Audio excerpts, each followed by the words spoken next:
PediaTime, time to learn pediatrics. If you're new here, hit that subscribe button to master pediatric concepts with us. In this video, we're covering the systematic approach to interpreting arterial blood gas in pediatric patients. This is part 1, focusing on the fundamental 5-step method that you need to master. First, let's establish the normal values, because pediatric values differ from adults. For neonates, pH ranges from 7.32 to 7.42, PaCO2 is 30 to 40 millimeters of mercury, bicarbonate is 18 to 26 milliequivalents per liter, and PaO2 is 60 to 90 millimeters of mercury. For infants and children, the pH is 7.35 to 7.45, PaCO2 is 35 to 45 millimeters of mercury, bicarbonate is 22 to 26 milliequivalents per liter, and PaO2 is 80 to 100 millimeters of mercury. These age-specific differences are critical. Don't apply adult values to neonates. Now, the 5-step systematic approach. Step 1. Assess oxygenation. Start with PaO2. Is the patient hypoxemic? Hypoxemia is defined as PaO2 less than 60 millimeters of mercury. Remember, neonates normally have lower PaO2 values compared to older children. A PaO2 of 70 in a neonate might be acceptable, but the same value in a 5-year-old indicates hypoxemia. Also consider the alveolar arterial gradient to determine if hypoxemia is due to ventilation-perfusion mismatch, diffusion defect, or right-to-left shunt. Step 2. Determine pH status. Look at the pH. Is it acidemia, alkalemia, or normal?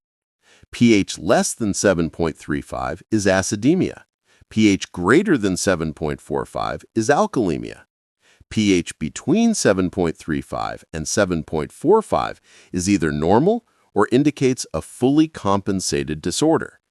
The pH tells you the overall acid-base status and guides your next step. Step 3. Identify the primary disorder. This is where you correlate pH with CO2 and bicarbonate. If pH is low, you have acidemia. Now, ask, is the primary problem respiratory or metabolic? High CO2 with low pH equals respiratory acidosis.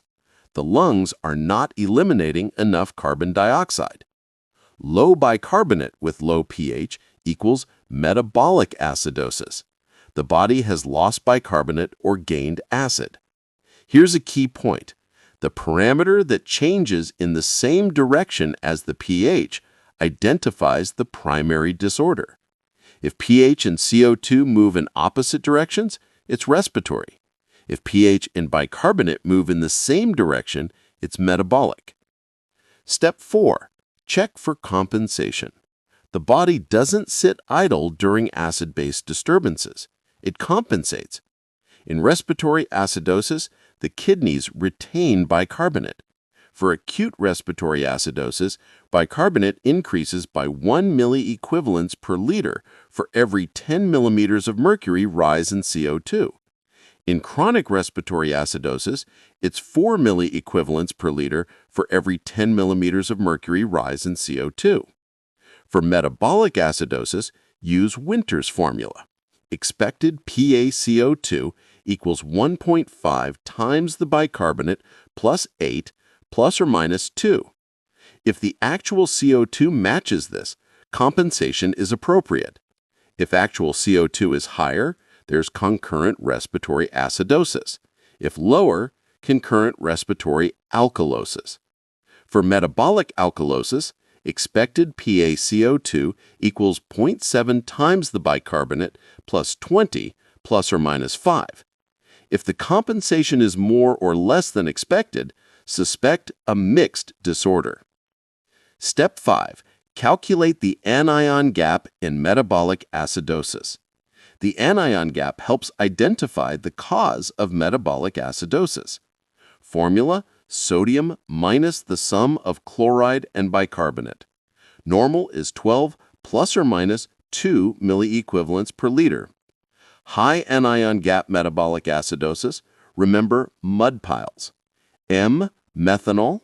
U, uremia. D, diabetic ketoacidosis.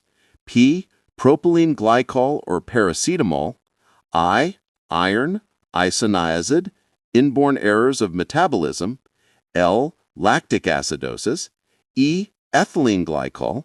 S, salicylates. Normal anion gap metabolic acidosis, think hyperchloremic acidosis. Causes include diarrhea, renal tubular acidosis, and excessive normal saline administration. In pediatrics, diarrhea is the most common cause of normal anion gap metabolic acidosis. Diabetic ketoacidosis is a frequent cause of high anion gap metabolic acidosis. Let me summarize the 5 steps. Step 1. Assess oxygenation with PaO2. Step 2. Determine if pH shows acidemia, alkalemia, or is normal. Step 3. Identify the primary disorder by correlating pH with CO2 and bicarbonate. Step 4.